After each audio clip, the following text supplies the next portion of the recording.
철학 카페에서 문학 읽기 김용규 웅진 지식하우스. 신은 누구를 구원하는가? 괴테 파우스트 일부 자기 체념에 대하여. 메피스토펠레스는 당신도 유혹한다. 아세요? 평일날 오래된 성당 안에는 어둠이 살고 있다는 걸. 아무리 마음 들뜨게 하는 화창한 날이라도 성당 안에는 천근 같은 무게로 어깨를 짓누르는 어둠이 도사리고 있지요. 그리고 거기엔 꿇어앉아 기도하는 사람들이 있습니다. 저만치에서. 켜놓은 촛불들이 황홀히 타오르지만 그 무거운 어둠을 사르기에는 턱없이 부족하지요. 그래서인지 기도들은 끝나지 않습니다. 저들은 도대체 무엇을 위해 기도하는 것일까요? 자기를 체념하고 자신의 모든 것을 신에게 맡기려는 것일까? 아니면 자기를 실현하기 위해서 신의 도움을 구하려는 걸까요? 그리도 무겁던 욕망이라는 물통을 이제 비우려는 걸까요? 아니면 더욱 채우려는 걸까요? 세상을 향한 애달프고 고단한 길을 그만 접으려는 걸까요? 아니면 새 힘을 얻어 더 달려가려는 걸까요? 모를 일입니다. 분명한 것은 모든 기도는 구원을 겨냥하고 있다는 거지요. 기독교인들에게 구원이란 궁극적으로는 저 세상에서의 삶을 얻는 것을 뜻합니다. 하지만 그보다 먼저 이 세상에서 새로운 삶의 가능성을 얻는다는 의미가 더 크지요. 곧 자신의 새로운 존재 가능성을 신에게 허락받는다는 뜻입니다. 이런 의미에서라면 굳이 기독교인이 아니라 해도 사람에게는 필경 구원이 필요하지요. 살다가 왠지 빛보다 어둠이 포근하게 느껴지는 날이면 명동 성당에 가 앉아봅니다. 그런데 성당 안에는 어둠뿐 아니라 숱한 환영들이 함께 살고 있지요. 어둠과 환영으로 사람을 끌어들인다는 점에서 성당은 영화관과 닮았습니다. 그래서 마치 영화를 보듯 어둠 속에 망연히 앉아 있다 보면 불현듯 나타나는 인물이 파우스트지요. 그는 거만하고 이기적이며 상당히 신비롭지만 결코 호감 가는 인물은 아닙니다. 게다가 멤피스토펠레스라는 짓궂은 악마도 하나 데리고 다니지요. 그가 다가와 살며시 묻습니다. 체념할 것인가? 아니면 실현할 것인가? 메피스토펠레스는 약 200년 전에 괴테에게도 같은 질문을 던졌답니다. 그래서 괴테는 파우스트를 썼지요. 괴테의 파우스트는 서구문학이 나온 위대한 작품들 가운데 하나이며 독일어로 쓰인 가장 중요한 작품으로 평가받습니다. 이 작품은 지금도 전 세계에 번역되어 책으로 출판되고 연극으로 공연되며 음악으로 작곡되고 교과서로 읽히며 다양한 해석서가 나오고 수없이 인용되며 심상치 않게 패러디되고 있지요. 음악을 예로 들면 구노, 도니체티, 베를리오즈, 보이토, 부조니가 오페라로 만들었고 베토벤, 슈베르트, 슈만, 멘델스존, 볼프, 무소르스키가 작곡하여 창작했으며 리스트는 피아노 곡으로 작곡했습니다. 뿐만 아니라 리스트의 교향곡, 바그너의 서곡, 슈니트게의 칸타타 등의 소재로 쓰이고 브람스의 알토 랩스디, 말르의 천인의 교향곡도 파우스트의 한 대목에서 가사를 따왔지요. 그럼에도 이 위대한 작품에는 한 가지 도저히 떨쳐버릴 수 없는 의문이 시종 따라다닙니다. 자신의 욕망을 쫓아 쾌락을 탐닉하다가 살인까지 한 인간이 어떻게 구원받을 수 있는가 하는 것이지요. 파우스트를 보고 이런 의문을 갖게 되는 것 자체가 어쩌면 우리가 아직 메피스토펠레스의 달콤한 유혹으로부터 자유롭지 못하기 때문인지도 모릅니다. 그러면서도 한편으로는 구원 역시 간절히 기다리기 때문이겠지요. 이놈의 물통 그만 비워야 하나, 그래도 채워야 하나, 이놈의 길 그만 가야 하나, 그래도 가야 하나. 파우스트를 보시지요. 역사에서 신화로 16세기 초 독일에 널리 알려진 뜨돌이 마법사 한 사람이 있었답니다. 그의 이름이 게오르크 파우스트였는데 흔히 라틴어 이름인 파우스트나 그냥 파우스트 박사라 불리었지요. 1480년경 비르텐베르크 주의 소도시 크리틀링겐에서 태어나 1540년경 같은 주의 소도시 슈타우펜에서 죽은 이 사내는 약 40년 동안 주술사, 점성술사, 마술사, 예언가로 독일 전역을 돌아다니며 살았답니다. 파우스트는 점성술사로 성공을 거두었고 예언가로서도 재미를 보았지요. 남아있는 자료에 의하면 현자 파우스트 박사는 밤베르크 주교에서 1520년 2월 12일 별점 또는 운세를 보아주고 당시로는 상당한 수수료인 10길드를 받았답니다. 또 1535년 6월 25일 밤에 재침례교파 점령자들로부터 민스터시를 되찾을 것을 예언하여 마치기도 했다지요. 하지만 그는 당시 신학자들 예컨대 피르츠부르크의 수도 원장인 요하네스 트리트하임 같은 사람들로부터는 공공연한 공격을 받았습니다. 그가 죽은 자들의 혼과 소통하여 미래를 예언하는 흑마술을 쓸 줄 안다고 호언장담했기 때문이었지요. 실제로 악마를 불러내는 마술을 시연한 적도 있다고 합니다. 하지만 그런 마술로 그가 신화적 인물이 된 것은 아니지요. 그것은 당시 마술사들의 단골 사기기였다니 말입니다. 파우스트를 신화적인 인물로 만든 사람은 역설적이게도 종교개혁가 마르틴 루터였다고 합니다. 루터는 악마의 존재를 믿었고 종종 자신의 불운을 악마의 소행으로 설명했다지요. 그는 누군가 위층에서 호두를 달그락거리는 바람에 잠을 설쳐도 그것이 악마의 짓거리라고 믿었답니다.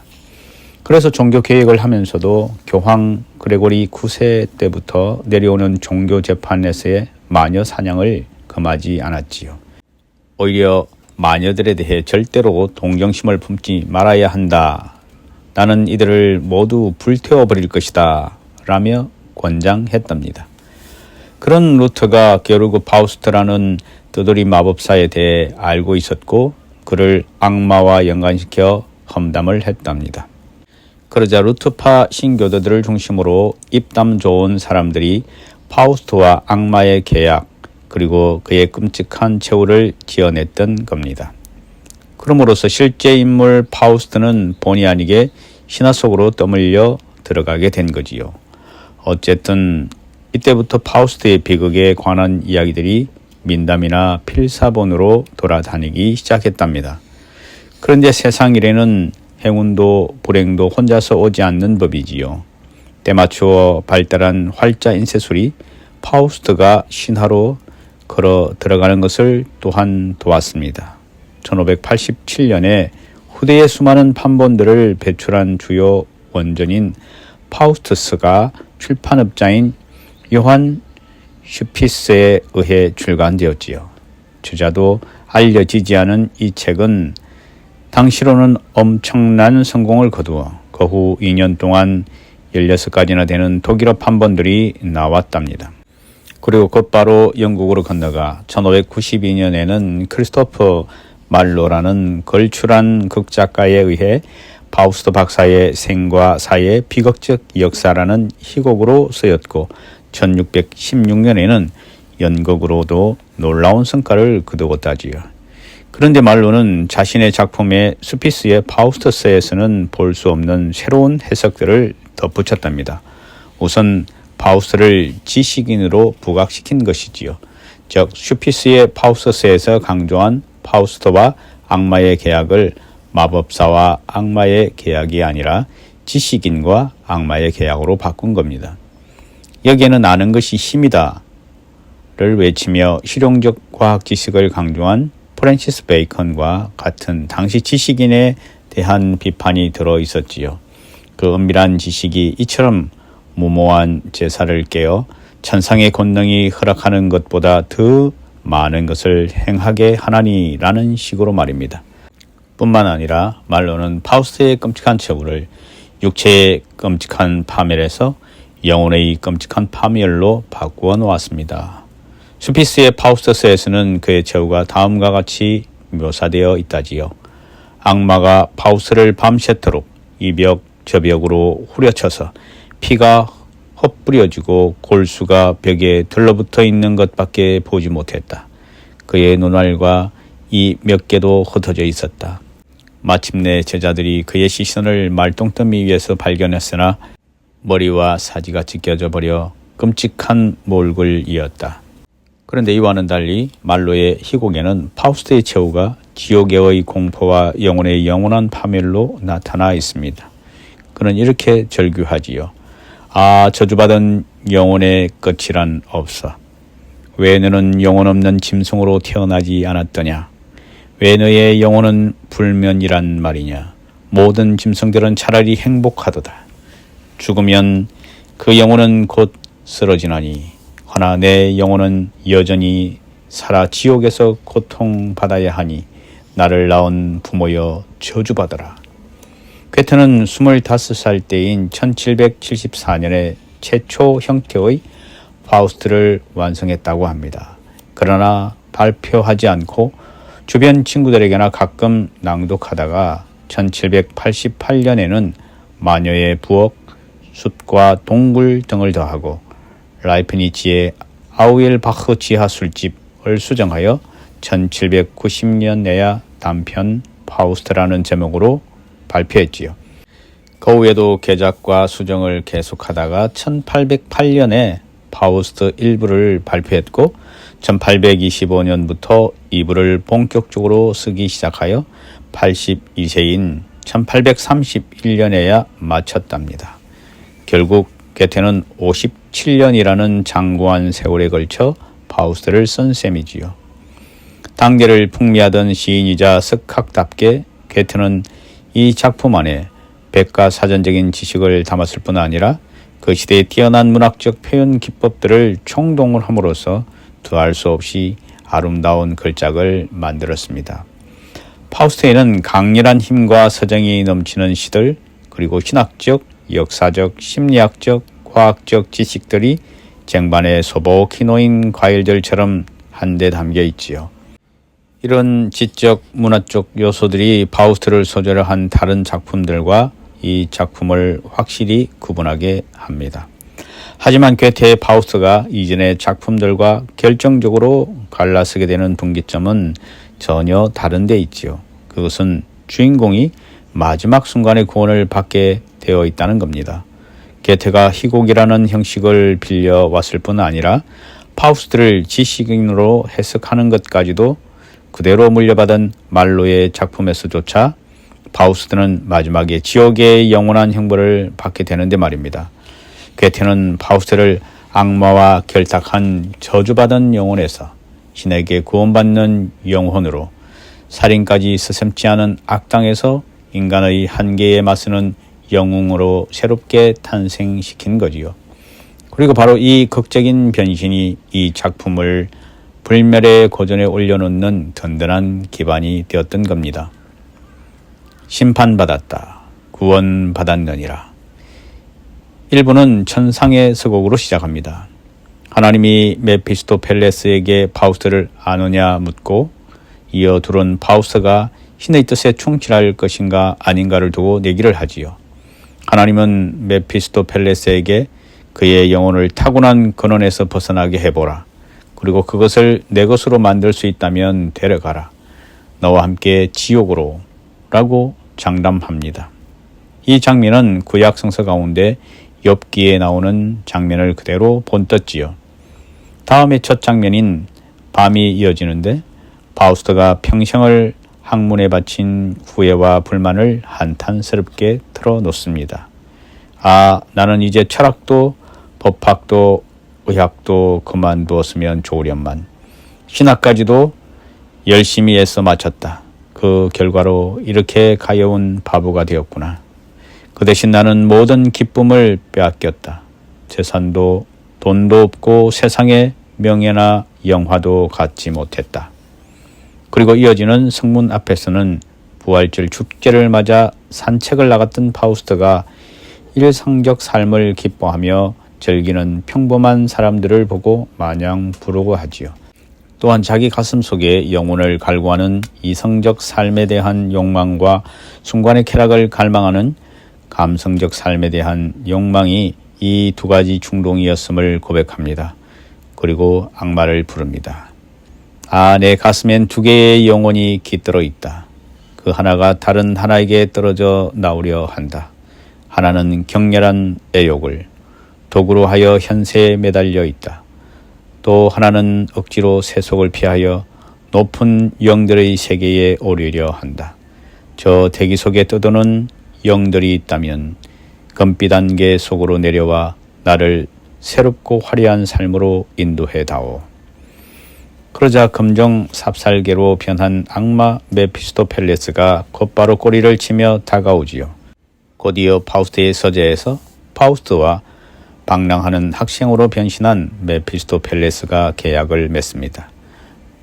메피스토펠레스는 영혼을 담보로 한 끔찍한 계약을 제안하고 파우스트가 널리 알려진 유명한 대사로 그 계약을 흔쾌히 수락하지요. 이 세상에서는 당신을 섬기기로 당신의 분부를 따르고 쉬거나 게으르지 않겠다고 우리가 저 세상에서 다시 만날 때는 당신이 나에게 같은 방법으로 대답해야 합니다. 악수로서 약속하자. 내가 만약 지금 흘러가는 순간을 향해 잠시 멈춰라. 너는 참으로 아름답구나 라고 말한다면 그러면 내가 나에게 족쇄를 채워도 좋다. 내 기꺼이 당장 그 자리에서 죽으리라.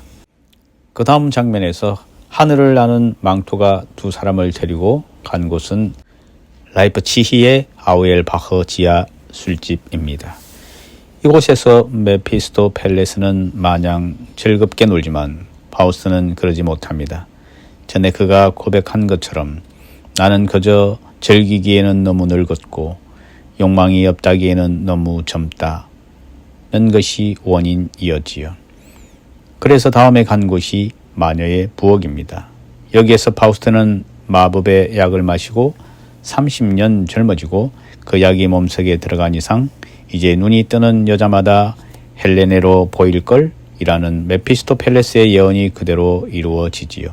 그 결과 거리에서 그레텐이라는 순결하고 아름다운 아가씨를 보고 첫눈에 사랑에 빠져버리고 맙니다. 저녁 무렵에는 그레텐도 오늘 그분이 누구신지 알 수만 있다면 뭐든지 드리겠지만 정말 믿음직한 분이었어. 좋은 집안 출신인가 봐 라며 호감을 갖게 되고 이를 놓칠세라 파우스트가 공주님이라도 유혹할 만한 묵직한 보석 상자로 공세를 펴니다. 이렇게 시작한 그레텐과 사랑과 비극은 수피스나 말로의 작품에는 등장하지 않지요. 그러나 괴테는 사랑에 빠진 그레텐의 심정을 낭만주의의 시모범이 될 만한 아름다운 형식과 문체로 묘사해 실었습니다. 마음의 평화가 사라지고 내 가슴은 무겁구나. 잣것만 평화는 끝내 돌아오지 않네. 이미 아닌 곳은 그 어디나 무덤. 세상은 온통 이 몸에는 쓰디쓸 뿐. 내 가엾은 머리는 미쳐버리고 내 불쌍한 영혼은 산산이 부서졌네. 이미 하시는 말씀, 오 오묘한 물결이여 내 손 잡으신 임의 손, 그 입맞춤. 내 가슴은 애가 타고 임을 사모하고 있네. 임을. 내 마음이 찰 때까지 입맞추고 싶어라. 임의 입맞춤에 늑과 몸이 사라져 버릴지라도. 가난하게 살다가 31세의 나이로 요절한 독일의 작곡가 프란츠 슈베르트는 17세 때 이 시를 처음 보았답니다. 즉각 감흥을 얻어 서정 넘치는 곡을 만들어 붙였는데 이것이 가곡 물레 잡는 그레텐이지요. 피아노 반주로 시작하는 이 곡에서 끊임없이 이어지는 16분 음표들로 이루어진 음영들은 그레텐이 물레를 돌리는 소리를 나타낸답니다. 들어보면 그것은 점점 격전적으로 상승하다가 그 입맞춤이라는 그 숨막히는 순간에 다다르면 급기야 멈춰버립니다. 정신을 놓아버린 거지요. 이내 다시 정신을 차려 물레를 돌리기 시작하지만 감정은 곧바로 다시 상승하여 임의 입맞춤에 늑과 몸이 사라져 버릴지라도 에서 클라이막스에 달하고 끝나지요. 아름다운 곡입니다. 하지만 기쁨이란 언제나 슬픔의 씨앗이고 행복은 항상 불행과 동행하는 법이지요. 그레텐 에피곡도 그렇게 시작됩니다. 파우스트는 사랑을 나누기 위해 그레텐을 유혹하여 그녀로 하여금 어머니에게 다량의 수면제를 먹이게 하는데 어머니는 영영 깨어나지 못하지요. 이 사실을 안 그레텐의 오빠 발렌틴이 파우스트와 결투를 벌입니다. 하지만 메피스토펠레스의 도움으로 파우스트가 그를 찔러 죽입니다. 이후 메피스토텔레스가 파우스트를 마녀들의 축제인 발프루기스의 밤에 데려갔을 때 그레텐은 파우스트와의 사이에서 낳은 아이를 물에 빠뜨려 죽이고 말지요. 그녀는 실성하게 되고 또 영아 살해범으로 잡혀 결국 사형 선고를 받게 됩니다. 일부 마지막 장면, 감옥에서 파우스트가 그레텐을 구하러 가지요. 그러나 실성한 그레텐은 그를 참수꾼으로 알고 하소연합니다. 난 아직도 이렇게 젊은데, 이렇게도 젊은데 벌써 죽어야 하나요? 난 예뻤어요. 그것이 몸을 망친 원인이었지요. 다정한 분이 가까이 있었지만 이제 멀리 떠나갔어요. 꽃다발은 뜯기고 꽃은 산산이 흩어졌어요. 제발 아기에게 젖이나 좀 먹이게 해주세요. 밤새도록 끌어안고 있었어요. 날 괴롭히려고 아기를 빼앗아 가더니 이제는 내가 그 애를 죽였다는 거예요. 이젠 두 번 다시 즐거운 날은 없을 거예요. 거우 이내 정신을 차려 파우스트를 알아보지만 함께 달아나자는 그의 요청은 거절합니다. 양심의 가책까지 받아야 하는 걸요. 라면서 나는 여기서 영원한 잠자리로 가겠어요. 라고 대답하지요. 파우스트는 나는 세상에 태어나지 말았으면 좋았을 것을 이라고 탄식합니다. 그러자 그레텐은 하나님의 심판을 저는 하나님께 몸을 맡겼나이다. 저는 당신의 것입니다. 하늘에 계신 아버지시여 천사여 신성한 무리여 나를 에워싸고 지켜주소서라고 간절히 기도하지요. 하지만 메피스토펠레스는 저 여자는 심판받았다라고 당당하게 승리를 외칩니다. 그때 하늘에서 구원받았느니라 라는 목소리가 들리면서 일부가 끝납니다. 창가의 화분을 저는 눈물로 적셨습니다. 그럼 여기에서 그레텐의 구원에 대해 먼저 살펴볼까요? 1부 마지막에 구현된 그레텐의 구원은 실로 감격적이지만 거의 돌발적이라고 할 수 있습니다. 왜냐하면 2부에서 파우스트의 구원이 그렇듯 구원받은 자에게 구원을 받을 만한 정당한 근거가 없어 보이거나 매우 희박해 보이기 때문이지요. 이것은 이 위대한 작품이 가진 두드러진 특징이자 동시에 치명적인 약점이라고 할 수 있습니다. 괴테는 파우스트에서요 중요한 사건들, 예를 들면 파우스트와 악마 사이의 계약 체결, 그레텐과의 육체적 결합, 어머니와 아기의 죽음 등을 드라마적으로 구성하지 않고 대부분 대사 가운데 드러나도록 처리했습니다. 그 결과 드라마의 전개 구조로 보면 필연적으로 다루어져야 할 중대한 사건들이 우연히 발생하게 되고 강조되는 것은 오히려 전혀 다른 문제들이지요. 이러한 경향은 2부에서도 계속됩니다. 사건을 강조하는 아리스토텔레스의 시학에서 크게 벗어난 이 독특한 표현 방식 때문에 일부 학자들은 괴테가 쓴 파우스트의 본질은 드라마가 아니고 서정시라고 규정하기도 하지요. 어쨌든 괴테는 이러한 독특한 창작 스타일 탓에 거기에 구조가 탄탄하지 못하게 되었고 우리에게는 그랜테인이 받은 구원의 근거에 대한 의문이 떠오르는 겁니다. 물론 가련한 그녀에게 베풀어진 극적인 구원이 너무 감격스러운 나머지 상당수의 관객들에게는 이러한 단점들이 엄폐되지만 말입니다. 심지어 어떤 사람은 이 여인의 가련함이 곧 구원받은 이유라고도 생각하지요. 전해오는 에피소드가 있습니다. 19세기 말에 독일의 북부 항구 도시 함부르크에서 파우스트가 상연되었답니다. 일부가 끝나갈 때 파우스트는 그랜테인을 감옥에서 구해내려고 하지만 그랜테인의 겁으로 뜻을 이루지 못하고 혼자서 떠나가지요. 그러자 관객들이 소란을 피우며 결혼해, 결혼해를 연달아 외치기 시작했답니다. 이 소동으로 그 장면은 즉석에서 수정되어 파우스트와 그랜테인이 손을 잡고 포옹하는 것으로 막을 내릴 수밖에 없었다는 거지요. 이 사건은 관객들이 그랜테인에 대해 얼마나 많은 동정심을 갖게 되는지 또 이 작품을 얼마나 정서적으로 이해하고 있는지를 확인시켜줍니다. 하지만 이러한 이해는 다분히 낭만적이기는 해도 구원에 관한 한 설득력이 전혀 없지요. 악한 남자의 유혹에 빠져 어머니, 오빠, 아기 그리고 자기 자신까지 죽음으로 밀어넣은 여인의 가련한 처지는 낭만주의자들의 동정심을 사기에 충분하지만 신의 구원을 얻는 데는 턱없이 부족하다는 말입니다. 그렇다면 그랜테인에게 베풀어진 신의 구원을 우리는 어떻게 이해해야 할까요? 돌이켜보지요. 그랜테인은 처음에는 더없이 순결한 처녀였습니다. 그녀의 순결성을 메피스토펠레스는 이렇게 묘사합니다. 저예요. 신부에게서 돌아오는 길이죠. 신부한테서 아무 죄도 없다는 말을 듣고 말입니다. 나는 고해석 바로 곁을 살짝 지나가면서 보았는데 정말 아무 죄도 없는 처녀랍니다. 아무 죄도 없는데 참회를 하러 가거든요. 저런 애한테는 나도 손을 댈 수 없습니다. 악마마저도 손대기를 꺼려할 정도로 순결했던 그녀가 파우스트의 유혹, 정확히는 악마의 술수에 넘어갑니다. 그래서 죄를 저지르게 되지요. 그러한 그랜테인은 악령은 이렇게 묘사합니다. 그랜테인, 과거에는 얼마나 다른 모습이었던가.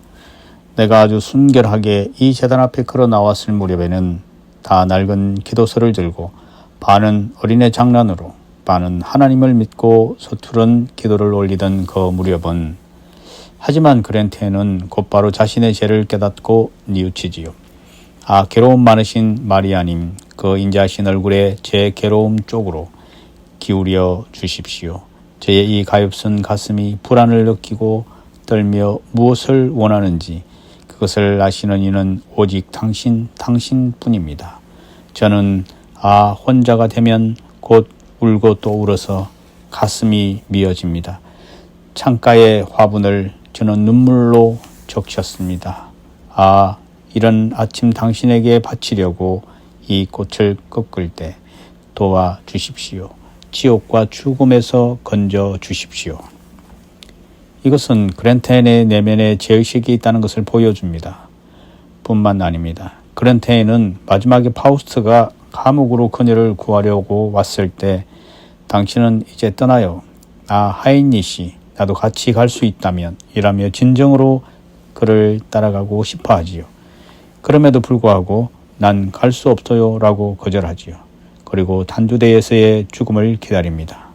자기 자신을 용납할 수 없는 거지요. 이것은 그녀가 이미 뉘우침을 통한 무한 자기 체념을 했다는 것을 보여줍니다. 이어 하늘에 계신 아버지시여, 천사여, 신성한 무리여, 나를 애워싸고 지켜주소서라며 자신의 모든 것을 신에게 내맡기지요. 이렇게 보면 그랜테인의 구원은 다분히 종교적인 겁니다. 기독교의 교리에 의하면 신의 구원은 선악의 행위에 의해서 이루어지는 것이 아니지요. 오직 믿음으로 이루어진답니다. 사람이 의롭다 하심을 얻은 것은 율법의 행위에 있지 않고 믿음으로 되는 줄 우리가 아노라. 로마서 3장 28절. 바울의 말이 그것을 대변하지요. 비록 자신이 원하는 것은 아니었다 할지라도 그랜테에는 결과적으로 많은 악한 일을 했습니다. 그럼에도 그녀는 신과 신의 은총에 의한 구원을 굳게 믿고 간절히 원했기 때문에 구원받았다는 것이요. 그러나 이러한 기독교적 해석은 매우 난처한 문제를 하나 안고 있습니다. 누구든 자신의 욕망을 쫓아 살며 마냥 악한 행위를 하고서도 신을 믿기만 하면 구원을 받을 수 있느냐 하는 것이지요. 만약에 그렇다면, 정말 그렇다면 세상에 어느 누가 타는 불 같은 욕망과 눈앞의 이익을 포기하며 선하게 살려고 했을까요? 일주일에 한 번 교회에 나가 신을 믿는다고 하면 살아서는 마음껏 쾌락을 즐기고 죽어서는 천국의 평안을 누릴 수 있다면 말입니다.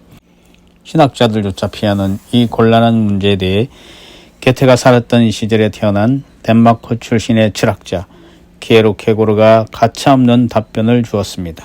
그는 신을 믿는다는 것, 구원받는다는 것이 인간에게 도대체 무엇을 뜻하는가를 단호하게 보여주었지요. 최고의 자기부정, 무한한 자기 체념, 키에로케고르에 있어서 이것이냐 저것이냐, 철학적 단편 후서, 인생의 여러 단계 등에서 오늘날 우리가 소위 실존의 3단계설이라고 부르는 사유를 전개했습니다. 그는 인간의 성숙 단계를 심미적 단계, 도덕적 단계, 종교적 단계로 나누고 대강 다음과 같이 설명했지요. 심미적 단계란 인간이 감각적 쾌락과 욕망에 종속되는 원초적 단계입니다.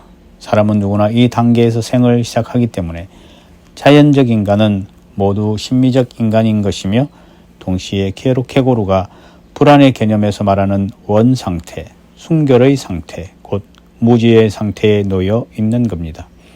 그래서 이 단계의 인간은 순간에서 순간으로 또한 향락에서 향락으로 그것이 육체적인 것이든 정신적인 것이든 행복이라는 관념 아래서는 이것도 좋고 저것도 좋다는 식으로 찾아 몰두하게 마련입니다.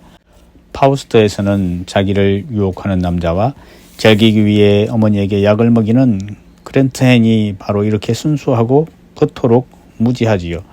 키에로케고르에 의하면 세상에는 돈 후환이나 네로처럼 이러한 원초적 단계에서 삶을 다 써버리는 사람들도 간혹 있답니다. 하지만 그런 사람은 극히 드물고 사람들은 언젠가는 무절제한 욕망으로 허덕이는 지하실 속의 삶에 절망을 느끼게 된다지요. 그러므로서 도덕적 단계에 이르게 됩니다. 그때부터 그는 내면으로부터 선과 악이라는 윤리적 소리를 듣게 되며 이것도 좋고 저것도 좋다가 아니라 이것이냐 저것이냐라는 양자택일의 기로에 서게 되지요.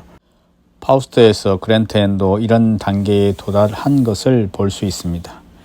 그녀는 파우스트에서 종교에 대해서, 세례에 대해서, 그리고 신에 대해서 물으며 메피스토펠레스를 멀리하고 싶다고 하지요. 도덕이란 그 본질상 악을 버리고 선을 따라야만 한다는 엄숙한 요구입니다. 따라서 이 엄숙한 소리에 따르지 못하는 인간들은 다시 뉘우침을 통해서 필연적으로 절망에 빠지게 됩니다. 그런데 이때의 절망은 내면의 소리조차 따르지 못하는 실존적 나약함에서 나오는 절망이기 때문에 이전의 절망보다 더욱 깊으며 결국에는 그 탓이 나에게 있다라는 죄의식으로 이어지지요. 괴테는 그랜트헨의 죄의식을 다음과 같이 표현했습니다. 괴롭다, 괴롭다. 나를 책망하려고 오락가락하는 생각에 빠져나갈 수만 있다면, 여기에서 빠져나갈 수만 있다면 마치 저 오르간 소리가 내 숨통을 틀어막는 것 같다. 저 노래소리가 내 심장을 속속들이 녹여버리는 것 같다. 가슴이 죄이는 것 같다. 벽의 기둥이 나를 사로잡는다. 둥근 천장이 나를 찍어 누른다. 아, 이 공기를. 이처럼 도덕이라는 빛은 인간을 구원하기보다 오히려 어둠, 곧 뉘우침과 절망에 빠지게 한답니다. 키에로케고르는 죄의식이 나타나자마자 도덕은 뉘우침에서 자멸한다. 왜냐하면 뉘우침은 최고의 도덕적 표현이지만 동시에 최고의 자기 부정이기 때문이다 라고 했지요. 그리고 이 최고의 자기 부정을 무한한 자기 체념이라고도 했습니다. 그런데 놀라운 것은 바로 이것이 인간을 종교적 단계로 이끈다는 겁니다. 그는 이 말을 무한한 자기 체념은 신앙 앞에 전제되는 최후의 단계이다라고 표현했습니다. 그랜테인의 최고 자기 부정, 무한한 자기 체념은 사랑하는 사람을 따라가는 것을 포기하는 것, 단두대에 죄된 몸을 내맡기는 것으로 나타나지요. 그렇다면 세상에서는 마음껏 쾌락을 즐기며 악한 일을 하고도 일주일에 한 번 정도 교회에 나가 신을 믿는다고만 하면 구원을 받을 수 있다는 생각은 언감생심 가당치도 않은 겁니다. 구원의 문제는 믿음의 문제이지 선악의 문제가 아닌 것을 분명하지만 그 믿음 앞에는 뉘우침에서 나온 최고의 자기 부정, 무한한 자기 체념이 필히 전제되어 있다는 말이지요. 정리하자면 이렇습니다. 인간은 뉘우침과 죄의식이라는 실존의 처절한 절망감 속에서만 무한한 자기 체념을 할 수 있게 되며 그제야 비로소 신을 발견하고 그에게 자신의 모든 것을 맡기게 된다는 겁니다. 이것이 적어도 키에르케고르는 신을 믿는다는 말의 진정한 의미지요. 그리고 바로 이러한 믿음, 오직 이러한 믿음을 통해서만 자신마저도 용납할 수 없는 자기를 신에게 용납받는 구원에 이른다는 겁니다. 그랜테인은 그렇게 해서 구원을 받았습니다. 그런데 파우스트도 그럴까요? 무한한 자기 체념은 신앙 앞에 전개되는 최후의 단계이다. 키에르케고르.